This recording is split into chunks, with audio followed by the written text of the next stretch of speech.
ಕರ್ನಾಟಕಕ್ಕೊಂದು ಸಿಹಿ ಸುದ್ದಿ, ಸಮಾಧಾನಕರ ಸುದ್ದಿ. ಕರ್ನಾಟಕ ಯಾವುದೇ ಯೋಜನೆಗಳನ್ನು ಹಾಕ್ಕೊಳ್ಳಿ, ನೀರಾವರಿ ಯೋಜನೆಗಳನ್ನು, ನೀರಿನ ಯೋಜನೆಗಳನ್ನು, ಕುಡಿಯೋ ನೀರಿನ ಯೋಜನೆಗಳನ್ನು ಅಡ್ಡ ಬಂತು ಅಂತಲೇ ತಮಿಳುನಾಡು ಮೇಕೆದಾಟು ವಿಚಾರಕ್ಕೆ ಸಂಬಂಧಪಟ್ಟಂಗೂ ಕೂಡ ಅವರು ಸುಪ್ರೀಂ ಕೋರ್ಟಿಗೆ ಹೋಗಿದ್ರು. 7 ವರ್ಷ ನಮ್ಮನ್ನು ಕಾಡಿದ್ರು. ಆದರೆ ಈಗ ಅರ್ಜಿ ವಜಾಗೊಂಡಿದೆ. ಸುಪ್ರೀಂ ಕೋರ್ಟ್ ತಮಿಳುನಾಡಿನ ಅರ್ಜಿಯನ್ನು ವಜಾಗೊಳಿಸಿದೆ. ಈ ವಿಚಾರಕ್ಕೆ ಸಂಬಂಧಪಟ್ಟಂಗೆ ನಾನು ಮಧ್ಯಪ್ರವೇಶ ಮಾಡಲ್ಲ ಅಂತ ತುಂಬ ಸ್ಪಷ್ಟವಾಗಿ ಹೇಳಿದೆ ಸುಪ್ರೀಂ ಕೋರ್ಟ್. 7 ವರ್ಷ ಕಾಡೆ ಬಿಡ್ತು ತಮಿಳುನಾಡಿನವರಿಗೆ. ಅಡ್ಡಗಾಲಗಳ ಮೇಲೆ ಅಡ್ಡಗಾಲಗಳು ಮಾಡಬಾರ್ದು ಯಾವುದೇ ಕಾರಣಕ್ಕೂ ಅಂತ. DMK ಚುನಾವಣಾ ಪ್ರಣಾಳಿಕೆಯನ್ನು ಬಿಡುಗಡೆ ಮಾಡುತ್ತೆ. ಮೇಕೆದಾಟು ಯೋಜನೆಗೆ ಯಾವುದೇ ಕಾರಣಕ್ಕೂ ಅನುಮತಿ ಕೊಡಲ್ಲ. ಚುನಾವಣಾ ಪ್ರಣಾಳಿಕೆಯ ಅಂಶ ಅವ್ರದ್ದು. ಎಂಥ ಸ್ಥಿತಿ ನೋಡಿ. ಮತ್ತು ನೋಡಿದ್ರೆ ಕಾಂಗ್ರೆಸ್ಸಿನ ಮಿತ್ರ ಪಾರ್ಟಿ DMK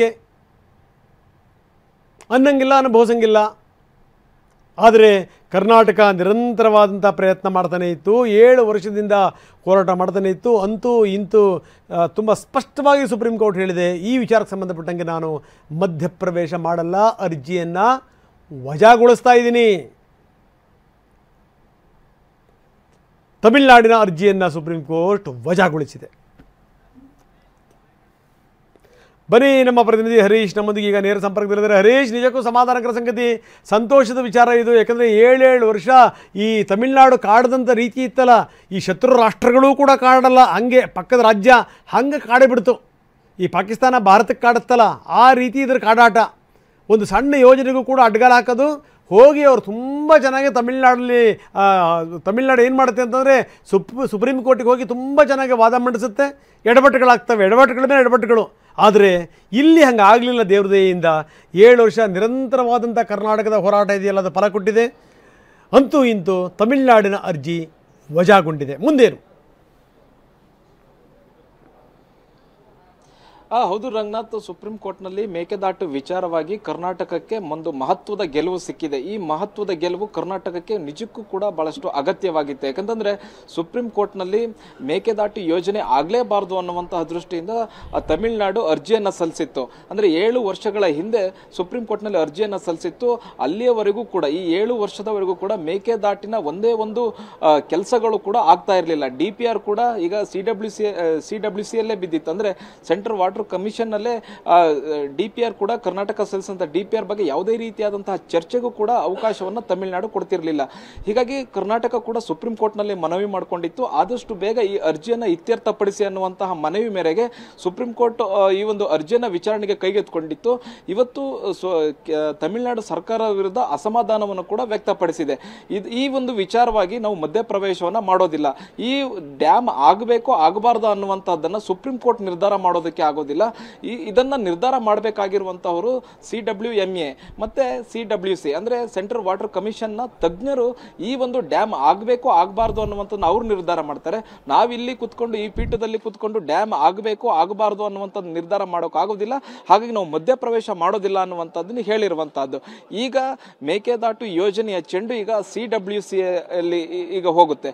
ಈಗ ಅಲ್ಲಿ ಅವರು ನಿರ್ಧಾರವನ್ನ ಮಾಡಬೇಕಾಗುತ್ತೆ. ಅಂದ್ರೆ ಕೇಂದ್ರ ಸರ್ಕಾರ ಇದನ್ನ ಈಗ ನಿರ್ಧಾರವನ್ನ ಮಾಡಬೇಕಾಗುತ್ತೆ. ಕೇಂದ್ರ ಪರಿಸರ ಇಲಾಖೆ ಈಗ ಒಪ್ಪಿಗೆಯನ್ನು ಕೊಡಬೇಕಾಗುತ್ತೆ. ಈಗ ಲ್ಯಾಂಡ್ ಅಕ್ವಿಜಿಷನ್ ಆಗಬೇಕಾಗುತ್ತೆ. ಸುಮಾರು 9,000 ಕೋಟಿ ಖರ್ಚು ಮಾಡಿ ಈ ಯೋಜನೆಯನ್ನ ಮಾಡ್ತೀವಿ ಅನ್ನುವಂಥದ್ದನ್ನು ಕರ್ನಾಟಕ ಹೇಳ್ತಿದೆ.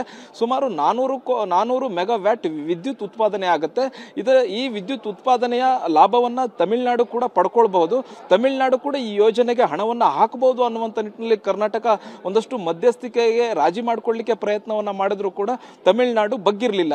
ಮತ್ತೆ ಬಹು ಮುಖ್ಯವಾಗಿ ಬೆಂಗಳೂರಿನ ಕುಡಿಯುವ ನೀರಿಗೂ ಕೂಡ ಈ ಮೇಕೆದಾಟು ಯೋಜನೆಯಿಂದ ಸಹಾಯಕ ಆಗುತ್ತೆ ಅನ್ನುವಂಥದ್ದು ಕರ್ನಾಟಕ ಸುಪ್ರೀಂ ಕೋರ್ಟ್ನಲ್ಲಿ ಮನವಿಯನ್ನ ಮಾಡಿಕೊಂಡಿತ್ತು.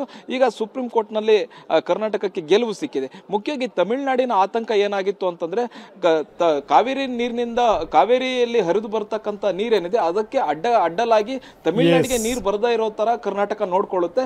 ಇದು ನಮಗೆ ತಮಿಳುನಾಡಿಗೆ ಅನ್ಯಾಯ ಆಗುತ್ತೆ ಅನ್ನುವಂತ ಆರೋಪವನ್ನ ಮಾಡಿತ್ತು. ಆದ್ರೆ ಇದನ್ನ ನಿರ್ಧಾರ ಮಾಡಬೇಕಾಗಿರುವಂತವ್ರು CWC. ಹಾಗಾಗಿ CWC ಯಲ್ಲಿ ಈಗ ಮೇಕೆದಾಟಿನ ಚೆಂಡು ಅಲ್ಲಿದೆ, ಅಲ್ಲಿ ನಿರ್ಧಾರ ಆಗಬೇಕಾಗಿದೆ. ಓಕೆ ಹರೀಶ್, ಧನ್ಯವಾದ ತಮ್ಮೆಲ್ಲ ಮಾಹಿತಿಗೆ. ಆದರೆ ಸುಪ್ರೀಂ ಕೋರ್ಟಲ್ಲಿ ಸಿಕ್ಕಿರುವಂಥ ಗೆಲುವು ಅದು ಸಾಮಾನ್ಯ ಗೆಲುವಲ್ಲ, ಯಾಕಂದರೆ ಅದು ಅರ್ಜಿಯನ್ನೇ ವಜಾಗೊಳಿಸಿರುವಂಥದ್ದು. ಇದಕ್ಕೆ ಸಂಬಂಧಪಟ್ಟಂಗೆ ಡಿ ಕೆ ಶಿವಕುಮಾರ್ ಪ್ರತಿಕ್ರಿಯೆ ಕೊಟ್ಟಿದ್ದಾರೆ. ಡಿ ಕೆ ಶಿವಕುಮಾರ್ ಹೇಳ್ತಾರೆ, ಈಗ ನಮಗೆ ನಿಜಕ್ಕೂ ಜಯ ಸಿಕ್ಕಿದೆ, ಮುಂದಿನ ದಿನಗಳಲ್ಲಿ ಏನು ಅನ್ನೋದನ್ನು ಹೇಳ್ತೀವಿ, ಎಲ್ಲ ವಿವರಗಳು ಸಿಗಲಿ, ವಿವರಗಳು ಸಿಕ್ಕಾದ ಮೇಲೆ ನಾನು ಮಾತಾಡ್ತೀನಿ ಎಂದಿದ್ದಾರೆ ಶಿವಕುಮಾರ್. ನಮ್ಮ ನೀರು ನಮ್ಮ ಹಕ್ಕು, ಒಳ್ಳೆ ಸುದ್ದಿ ಬರ್ತಾ ಇದೆ. ನನ್ನ ಇವತ್ತು ಏನು ಡಿಸ್ಮಿಸ್ ಮಾಡಿದೆ ಅಂತ ಏನು ವರದಿ ಬಂದಿದೆ, ಅದು ಸಂಪೂರ್ಣವಾದಂಥ ಮಾಹಿತಿ ಇನ್ನು ಕೆಲವು ಗಂಟೆಗಳಲ್ಲಿ ಬರ್ತದೆ. ಬಂದ ಮೇಲೆ ಮಾತಾಡ್ತೀನಿ. ಸೊ ಕರ್ನಾಟಕಕ್ಕೆ ನ್ಯಾಯ ಸಿಕ್ಕಿದೆ ಅನ್ನೋದು ಒಂದು ನನಗೆ ಮಾಹಿತಿ ಬಂದಿದೆ. ಸೊ ಜನರ ಪ್ರಾರ್ಥನೆ, ಜನರ ಭಾವನೆ, ಜನರ ಕಷ್ಟ ಇದಕ್ಕೆಲ್ಲಕ್ಕೂ ಕೂಡ ಸ್ಪಂದಿಸಿದೆ ಅನ್ನೋದು ನನ್ನ ಅಭಿಪ್ರಾಯ. ಡೀಟೇಲ್ ನನ್ನ ಜಡ್ಜ್ಮೆಂಟ್ ಏನಿದೆ ನೋಡಿಬಿಟ್ಟು ಮಾತಾಡ್ತೀನಿ.